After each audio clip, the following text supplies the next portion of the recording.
അങ്ങനെ അപ്പം നമ്മളിതോട് ചെയ്യാൻ പോകുന്നത് ഗെറ്റ് റെഡി വിത്ത് മീ. അപ്പം നമുക്ക് റെഡി ആയാലോ, മേക്കപ്പ് ഇട്ടാലോ.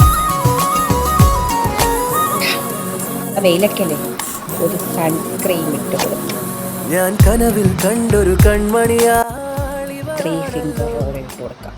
എന്നുള്ളു തുടിച്ചതും ഇവളെ കാണാനല്ലോ. ചെറു പൂങ്കുല പോലിവളാടുമ്പോൾ മോഹം, മൃദുമൗനം പോലും സംഗീതം. പേരെന്താണെന്നറിവീല, ഊരേതാണെന്നറിവീല, ഇവളെന്റേതാണെന്നുള്ളം പാടുന്നു. ഓ മുകിൽ കിനാവിൽ നിന്നും. ആടി പറ. എടി പാറു, നമുക്ക് ഇന്ന് പോണോ? എന്നെ അമ്മ വിടുന്നില്ലെടി, നമുക്ക് വേറെ ദിവസം പോയാലോ? എടി നിന്റെ അടുത്ത് ഞാൻ 100 തവണ പറഞ്ഞത് വരുന്നില്ല.